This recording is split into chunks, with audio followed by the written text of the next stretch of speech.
আসসালামু আলাইকুম। এবার আমরা দেখব যে অটোকাট ইনস্টলের পরে অটোকাট স্ক্রিনের যে সমস্ত টুলবার আছে সেগুলোর সম্পর্কে আলোচনা করব। এই জন্য অটোক্যাড ওপেন করলাম। এখানে এটা স্ক্রিনে আসছে, দেখা যাচ্ছে সর্বোচ্চ নাম হলো যেখানে অটোক্যাড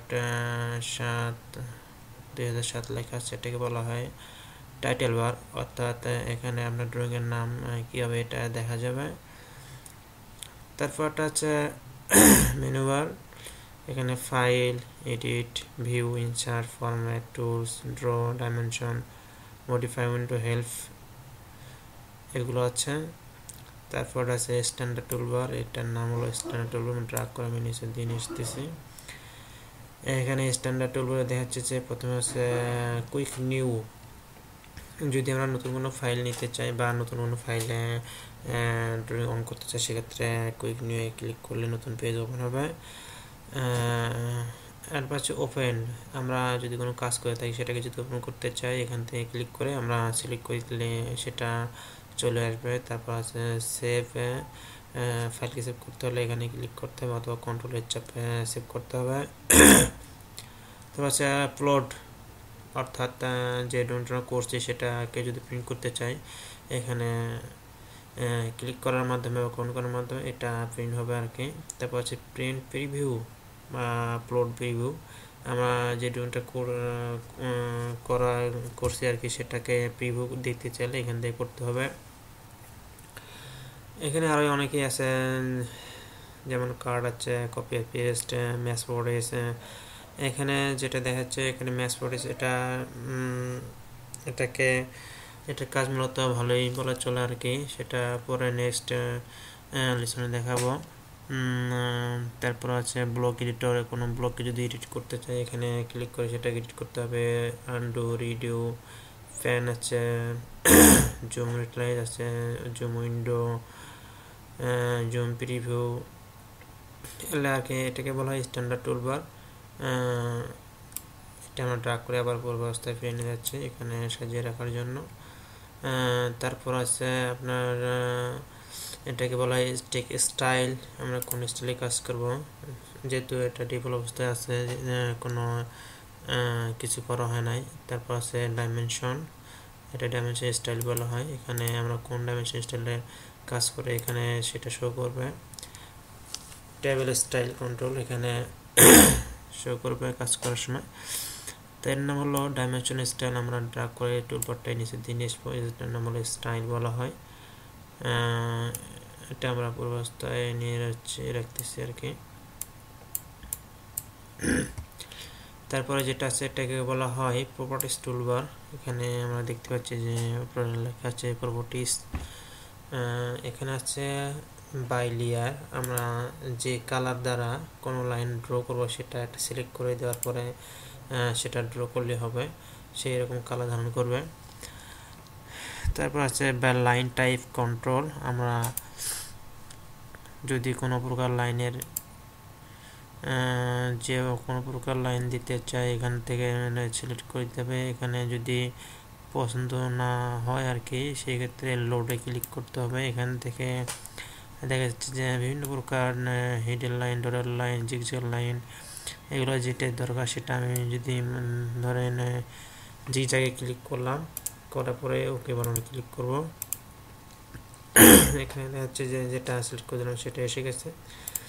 এখান ওকে বাটনে ক্লিক করলে এখানে দেখা যাবে যে এটা আসলে আমাদের এসে গেছে। তারপর দেখা আছে লাইন ওয়েট কন্ট্রোল, আমরা জানি যে লাইনের একটা রেখা আর দুইটা অংশ থেকে একটা দৈর্ঘ্য, একটা লাইনের প্রস্থ বা লাইনটা কীরকম মোটা হবে, ওয়েটটা কেমন হবে সেটা আর কি। তো এটা হলো প্রপার্টিস টুলবার, এটা আমরা আগের অবস্থায় নিয়ে রাখতেছি। পরে যেটা দেখাবো সেটা হলো ডাইমেনশন টুলবার, যেটা এটা ডাইমেনশন টুলবার লেখা আছে। ডাইমেনশন টুলবার ডাইমেনশন টুল যেটা আছে সেটা হলো প্রথমে আছে লাইনার, আমরা যদি দুটি বস্তুর মাঝখানে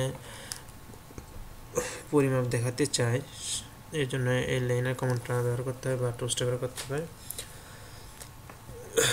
তারপর আছে অ্যালাইন্ড। যদি কোনো কোণী মাপ দেখাতে চাই, যেমন ট্রাপিজিয়ান মাপ, যদি হরিজন্টালি অ্যাকচুয়াল হরিজন্টাল না থাকে সেক্ষেত্রে এটা ব্যবহার করব। আর্টস লেন্থ, আমরা যদি আর্টসের কোনো লেন্থ দেখতে চাই এখানে ক্লিক করার মাধ্যমে আমরা দেখতে পারবো। অর্ডিনেট, আমরা যদি কোনো অর্ডিনেট কাজ করি সেক্ষেত্রে এই মাপটা দেখা যাবে।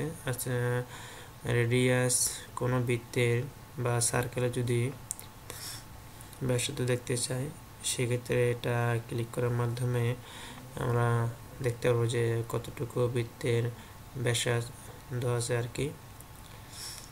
এটা আছে জয়েন্ট, এটার মধ্যে কোনো আর্টসের লেন্থ দেখতে পারবো বা ডায়া দেখতে পারবো। ডায়ামিটার, কোনো বৃত্তের বা সার্কেলের আমরা ব্যাস দেখতে পারবো যে কতটুকু ব্যাস নিয়ে আসলে বৃত্তটা তৈরি করা হয়েছিল। আছে অ্যাঙ্গুলার, যদি কোনো কোণী মাপ দেখতে চাই বা ডিগ্রি দেখতে চাই সেক্ষেত্রে এটি ব্যবহার করতে হবে এগুলা। তারপর আছে কুইক ডাইমেনশন, যদি তাড়াতাড়ি আমরা ডাইমেনশন দিতে চাই সেক্ষেত্রে এটা দেখতে হবে। তারপর আছে কন্টিনিউ, যদি একের অধিক যদি আমরা কোনো ডাইমেনশন দেখতে চাই সেক্ষেত্রে এখানে পরপর ডাইমেনশন দিতে পারবো। এগুলো আর কি, এর নাম হলো ডাইমেনশন। টুলবার, এটা আমরা পূর্বাবস্থানে ফিরে নিয়ে যাচ্ছি। এটা হলো ড্র টুলবার। ড্র মানে আমরা জানি যে অঙ্কন করা। তার ড্র টুলবার প্রথমে আছে লাইনের পয়েন্ট হলো দুইটা, একটা স্টার্ট পয়েন্ট আর হলো এন্ড পয়েন্ট। তারপর কনস্ট্রাকশন লাইন, পলিলাইন এটাকে বলা হয়। পলিগন, বহুভুজ তৈরি করার জন্য। রেক্টাঙ্গল মানে আয়তক্ষেত্র তৈরি করার জন্য। আর্টসের 3টা পয়েন্ট দেখা যাচ্ছে যে 3 পয়েন্টে ক্লিক করলে আর্টসটা অঙ্কন করা হবে। তারপর সার্কেল মানে বৃত্ত। তারপর কোল্ড, এসপি লাইন, এলিপস, এগুলো আছে আর কি। আমরা তারপরে দেখতে পাচ্ছি যে পয়েন্ট দেখা যাচ্ছে কোনো নির্দিষ্ট লাইনের মাঝে বা নির্দিষ্ট কোনো ফাঁকা জায়গায় পয়েন্ট তৈরি করার জন্য এটা ব্যবহার করা হয়। তোমার আছে গার্ডিয়ান, রিজিয়ন, টেবিল, মাল্টিটেক্সট, এগুলো ড্র টুলবার অন্তর্ভুক্ত। আমরা যেখানে যেটা দরকার হবে, যখন যেটা দরকার হবে সেখানে এখান থেকে আমরা নিতে পারবো। এটা পূর্বস্থানে নিয়ে যাচ্ছি। এটার পর আছে হলো মডিফাই টুলবার, এটার নাম হলো মডিফাই টুলবার। আমরা দেখতে পাচ্ছি যে প্রথমে আছে ইরেজ, কোনো কিছু মোছার জন্য আমরা ইরেজ ব্যবহার করব। কপি, কোনো বস্তুর একাধিক অনুলিপি তৈরি করার জন্য কপি ব্যবহার করা হয়। তারপর আছে মিরর, প্রত্যেকটা টুলসের নিচে মাউস দ্বারা ওখানে রাখলে ওখানে নিচের নামটা দেখা দেবে, মিরর। আমরা যদি কোনো বস্তুর উল্টা প্রতিচ্ছবি তৈরি করতে চাই সেক্ষেত্রে মিরর ব্যবহার করব। তারপর আছে অফসেটের কাজ হলো কোনো বস্তুকে নির্দিষ্ট দূরত্বে স্থানান্তর করা। আছে অ্যারে, যদি একাধিক বস্তু তৈরি করতে চাই সেক্ষেত্রে এরকম ব্যবহার করা হয়। আছে মুভ মানে কোনো বস্তুকে নড়াচড়া করার জন্য মুভ কমান্ড ব্যবহার করা হয়। আছে রোটেট, মানে কোনো বস্তুকে ঘোরানো, আমরা যদি কোনো বস্তুকে যে কোনো অ্যাঙ্গেলে যে কোনো দিকে যদি ঘুরতে চাই এই রোটেট কমান্ড ব্যবহার করব। আছে স্কেলের কাজ হলো কোনো বস্তুকে ছোট থেকে বড় করা, বড় থেকে ছোট করার জন্য স্কেল কমান্ড ব্যবহার করা হয়। আছে স্ট্রেচ, কোনো বস্তুকে সংকুচিত বা প্রসারিত করার জন্য স্ট্রেচ কমান্ড ব্যবহার করা হয়। তারপর আছে ট্রিমের কাজ হলো কোনো অপ্রয়োজনীয় অংশকে কাটার জন্য, যেগুলো বস্তু একে অপরকে ছেদ করে শুধুমাত্র সেগুলি কাটবে। আছে এক্সটেন্ড, কোনো লাইনকে ভর্তি করার জন্য এক্সটেন্ড কমান্ড ব্যবহার করা হয়।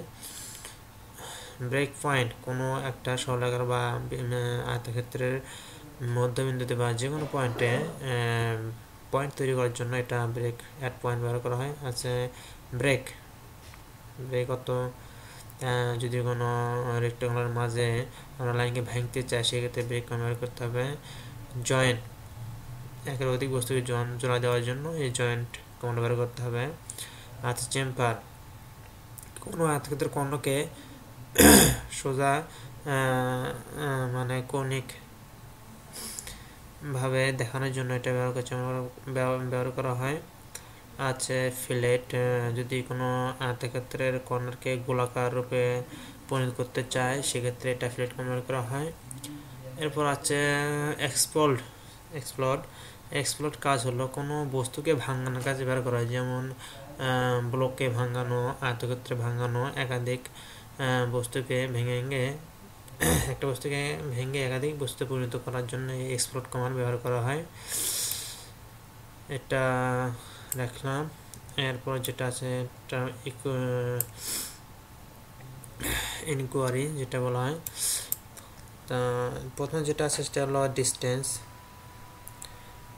বস্তুর দুই প্রান্তে যদি আমরা এটা ক্লিক করি তাহলে এটা বস্তুর মাঝখানে ডিস্টেন্সটা দেখে দেবে, ওই অক্ষ যেটা করলে দেখে দেবে। আছে এরিয়া, আমরা যদি কোনো ড্রয়িংয়ের এরিয়া জানতে চাই সেক্ষেত্রে এটা ব্যবহার করতে পারবো। আছে ভলিউম বা রিজিয়ন ম্যাচ ফরিস, আছে লিস্ট, লোকেট পয়েন্ট, এগুলো আর কি টুলস বারের কাজ।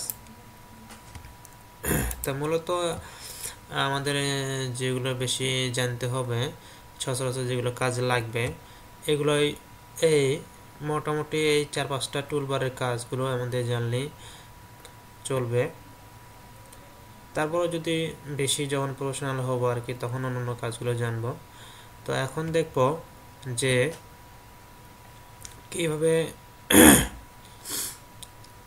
কিভাবে স্ক্রিন চেঞ্জ, কালার চেঞ্জ করা যাবে এবং পেজ সেটআপ দেওয়া যাবে, সেটা আমরা পরবর্তী স্টেপে জানবো আর কি।